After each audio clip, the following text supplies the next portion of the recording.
Hello and welcome to week 12. This week I'm going to be going over the guest speaker assignment, which is a speaker's reflection. You guys are going to be doing a reflection over 3 speakers. And then we're going to go over chapter 13, influencer marketing with social media. So first of all, normally I'd have guest speakers live, but I did interviews with them via Zoom. So in Cougar Courses, you have 3 recorded Zoom interviews with the following guest speakers: Marcy Gruby, Catherine Tricker, who is actually another professor here at Cal State San Marcos. She's the professor who teaches the other social media class, and Nicole Ramsey. So all the assignment details are in Cougar Courses under week 12.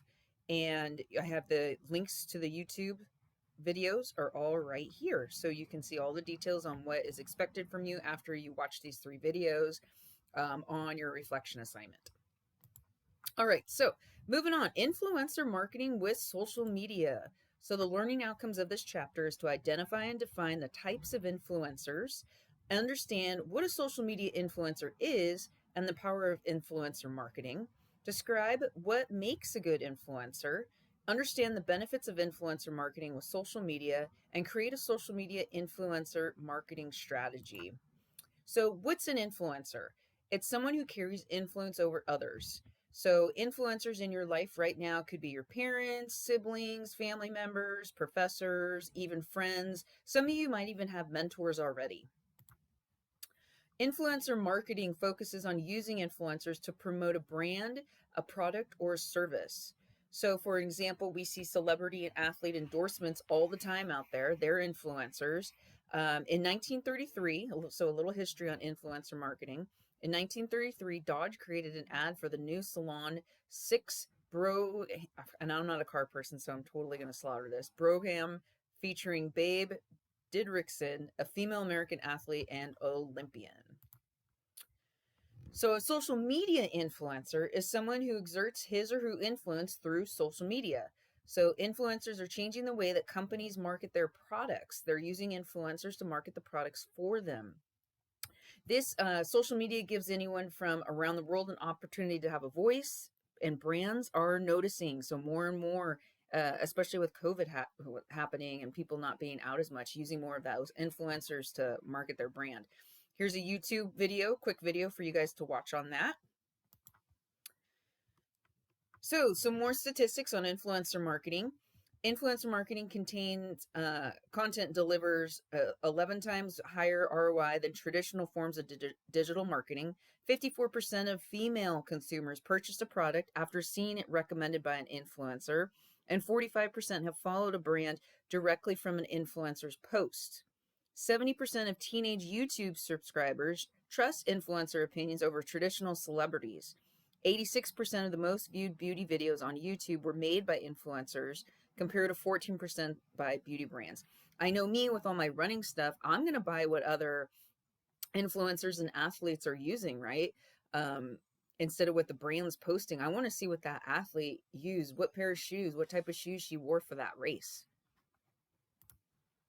So there are different types of influencers here.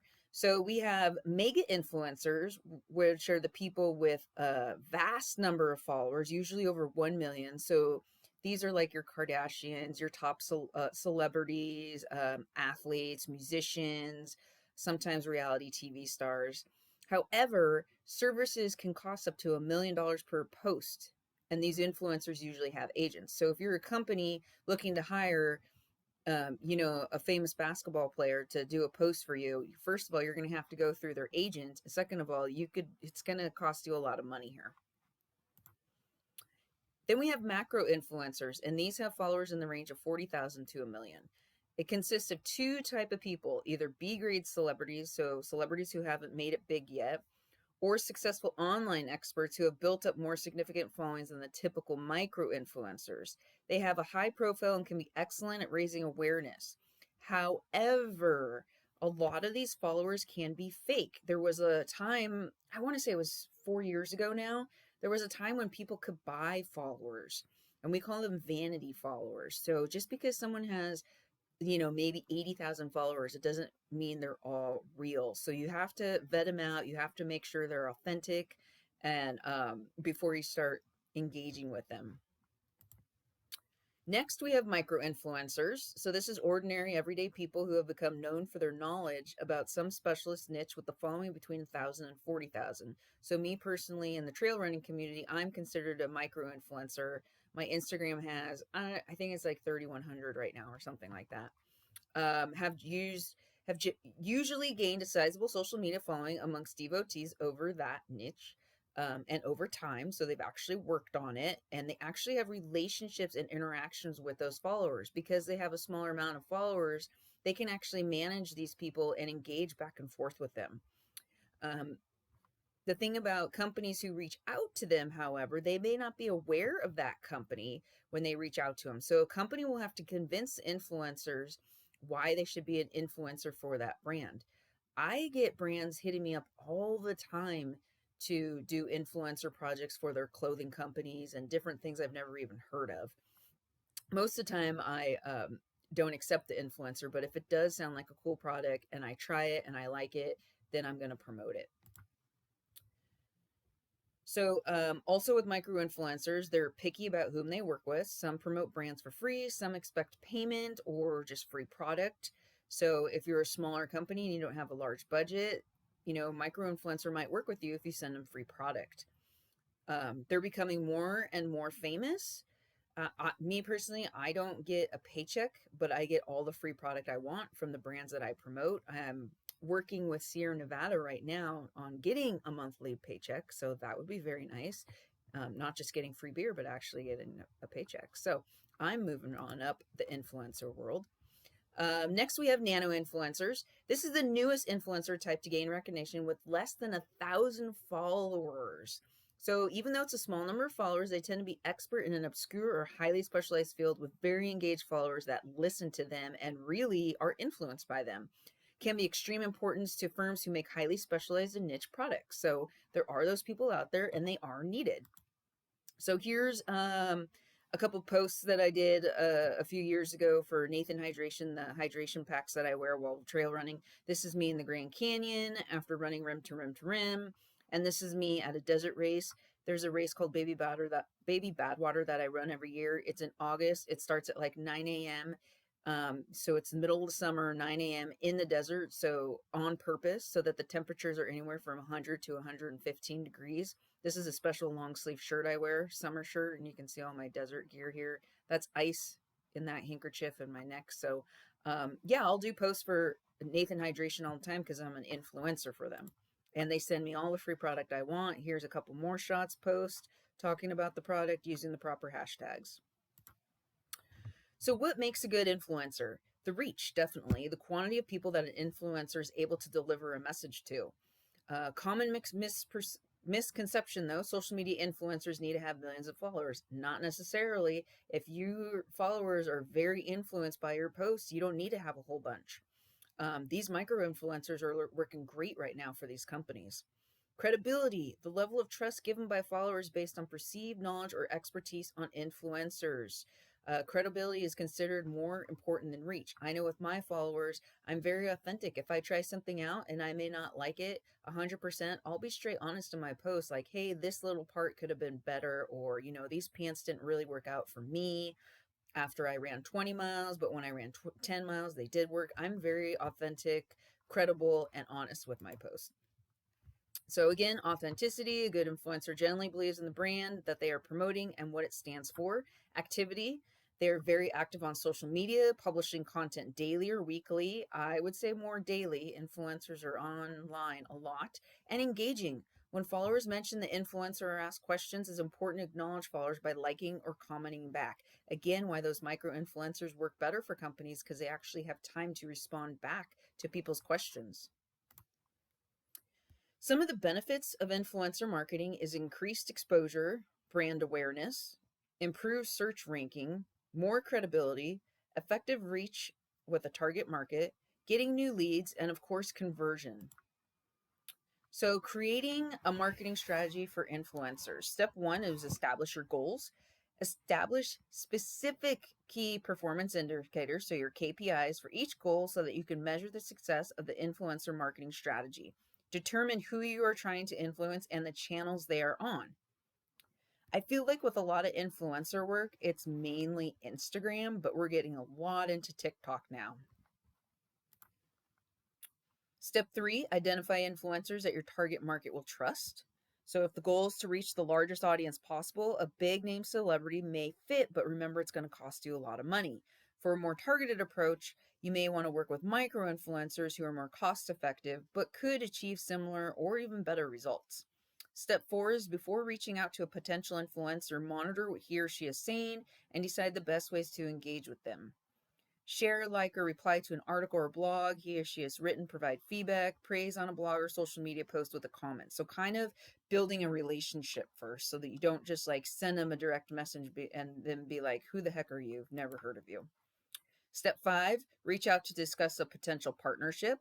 Partnership benefits for influencers could include financial compensation, free products or services, sponsorship, or exposure to brand audience. You got to make sure that they're getting value as well as you, or they're not going to do anything for you. Incorporate influencer marketing into your social media strategy. So influencers might promote content by posting on their own social media channels, share content from the company social media channels like reposting, resharing, putting it in their stories, guest blog, speaking at events, or participate in account takeovers. Those are always kind of fun. So think of a running shoe company, Brooks Running. They might have a top runner, Boston Marathon runner or something, do an account takeover and follow them for a day or follow them for a weekend. And it's pretty fun watching them. If you're a nerdy runner, you know what I mean, if that's your thing. Step 7 is reporting and analytics. Influencers should provide detailed results for engagements, impressions, and followers. Measure both quantitative and qualitative results. Was the target audience reached? If so, what was the total audience reach? Was there an increase in website visits, inquiries, or sales? How many influencers posted about the brand? So here is a super fun case study here especially for all the dog lovers out there and dog owners. This is the Dyson influencer case study, and they use dog influencers to promote their product. Dyson, if you guys don't know, is a brand of vacuum cleaners. So they use dogs to influence the type of Dyson vacuum cleaner. If we think about pet hair, right? They actually have a couple vacuum cleaners that promote just cleaning up dog pet hair. So Dyson markets its products as vacuums capable of heavy-duty chores, including the cleanup and inevitable pet hair and other messes. So the goals of this case study for Dyson was to raise awareness of Dyson as a provider of products suitable for pet owners, create and improve brand affinity between Dyson and pet owners, provide positive social media engagement among Instagram audience. So their approach was Instagram, the influencers were pets and pet owners. So these are the pet owners they had and the amount of followers during the case study. We have little Leo the Morkie, Agua the Corgi, Izzy the Frenchie, Forrest and Jameson, and Fish and Chips. So here are a couple posts that we have here. Here we have 2 dogs with the Dyson, and here we have the cat with the Dyson. Like, how fun is this? Dog influencers. So this case study evaluates Dyson's Instagram influencer campaign strategy from March to November of 2018. Dyson recruited both macro and micro influencers. The campaign almost exclusively utilized dog influencers and centered around Dyson's effectiveness to cleaning up after house pets. The sponsored posts typically had an upbeat or comedic tone, and influencers expressed their satisfaction with Dyson's products.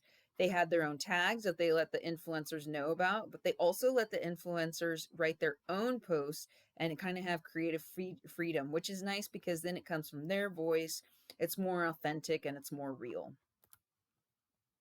So combine results from 25 analyzed posts, a social reach over 1 million, engagement 115,000, comments 1935, average engagement rate 10.78%. So I would say those are pretty darn good results for a case study there. I don't know how much they spent on it. I don't have any of those details. That would be kind of cool to see. So takeaways from the Dyson influencer case study. Dyson branding leveraged a range of influencer tiers. Influencers incorporated personal messages in their posts, highlighting their individual creativity and appeal. Instagram dogs were the primary influencers targeted by Dyson in an effort to create positive engagement with other dog and pet owners. Light and comedic tones were common themes in most posts, while brand tags used by influencers were consistent. So, great takeaways there on that campaign. Next, which I'm going to go over just a little bit here, is ambassador management. So, this is kind of a newer thing too, and it kind of piggybacks off of influencers. So, learning outcomes of ambassador management is to identify what a brand ambassador is, understand what a brand ambassador program does, and how can a brand ambassador program help businesses. So, first of all, what's a brand ambassador? It's someone who speaks positively about your company. Brand ambassadors on social media shout out your business, show off the latest purchases, and recommend you to their followers. Your ambassadors are your ride or die fans. They know you, they get you, they're the first to like and comment on your latest posts. They love your product and service. A brand ambassador program is a company-wide initiative to seek out people who meet the criteria above and encourage them to promote your brand. Ambassador programs are traditionally invite only, but bigger brands accept applications or hold contests to find brand advocates. So, again, I do stuff for Nathan Hydration packs here. Here's a screenshot of my Instagram. This is old because there's only like 2,000 followers on this one. There's a lot more. Here's a screenshot of Nathan Hydration asking people to apply for their ambassador team that they started. So, and if you see these, the majority of my images, I'm wearing a hydration pack. So yeah, sometimes it's invite only. You have to go through an application process. It just depends. Every company's different. Here's kind of the application so they had a social media post and you go to their link, you click on the link, and here's how you apply for the Nathan Ambassador team. So what's the difference between an ambassador and an influencer? Great question. So ambassadors represent long-term relationships where a company might work with an influencer for a one-off or a multi-post campaign. An ambassador typically works with a brand for months or a year.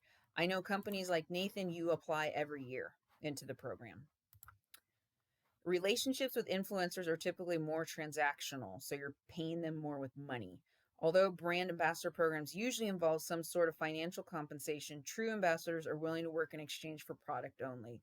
Me, for one, I'm totally cool with working for product only. These packs are $150, almost $200 that I get, and they make a line of clothing. They make different types of running accessory. They're always sending me stuff, so I'm totally happy with getting product from these guys. Every brand is different with me, though. Many brand ambassadors will only work with one company at a time, and ambassadors require less hand-holding. You don't have to manage them as much as an influencer. So how to find a brand ambassador. So finding fans and followers that are already engaged with your brand. You can check out your @mentions and hashtags to see who's constantly posting about you because they're already loving your brand. And then you can kind of start a back and forth, talking to them to see if they'd be interested. You can run a contest or post for people to apply, like Nathan did here. They did a social media post to apply. You can also use tools like Sprout Social or Hootsuite and their social listening features to kind of find some brand ambassadors too. So setting up a brand ambassador program, first step is to define your goals. You shouldn't start a brand ambassador program just because. Doing so requires an investment of your time and energy. I'm telling you, it takes a lot of time to set up. And then after you have it set up, say you have 50 ambassadors for your brand, who's going to manage them? You need people to manage them, right? They need to know what to do, what your latest products and services are, maybe giving pictures, or they need to be constantly sending you pictures. So you need to understand what you'll be getting out of your program before getting started. Most programs are centered around raising brand awareness versus sales. 2 is to establish your criteria. Not anyone and everyone should be a part of your program. So no two brands are going to have the same requirements for their ambassadors. So possible criteria to consider, and these are things you can put in the application process. How long have you been a customer? How much have you engaged with your brand in the past? What does their engagement rate look like on social media? So how active are they? How many followers do they have? Are their pictures good quality or are they just total garbage, right? if it's someone applying for a running brand, how often do they even run? You want to make sure that they're doing races and they're out in the community running, representing your brand. Step 3, create policies and guidelines. Even though ambassadors will be creating their own content, it's still best practice to provide them with a style guide and a set of expectations. So confirm they are promoting the right products and using the proper hashtags. Set up contracts with expectations from both parties and have them signed and dated. All the companies I work with, we have signed contracts. Step 4 is to promote, empower, and incentivize your ambassadors. From freebies and financial compensations to giving them shout outs on your own account, make sure that ambassadors understand what's in it for them by working with you. It's not a one-way street. I remember I was an ambassador for a brand and all we got was 40% off. And I'm like, I'll do a post here and there for 40% off because I really like their shorts, their running shorts, and their super expensive running shorts. So 40% is pretty cool. Then all of a sudden they said, oh, we just want ambassadors to promote our brand, but we're going to have to take away the discount. I'm like, okay, if I'm not getting anything in return, I'm not going to help promote your brand. There's plenty of other companies out there that will give me free running shorts to promote their brand. I don't need to pay full price for this. So you need to make sure that you're giving value back to your ambassadors because they are working for you. Step 5 is to track the progress of your ambassador program. Like everything else related to social media, you need to assess what's working and what's not working. When tracking hashtag analytics, you can keep an eye on the performance of ambassador related hashtags. As your campaigns grow, you can figure out whether your campaigns are hitting their targets in terms of engagement. And then also in a year, when you have the application process again, you can then see which ambassadors were very active and which ambassadors didn't really do much for you. And that can help you decide like, don't really need this ambassador for the future. They didn't really help us much.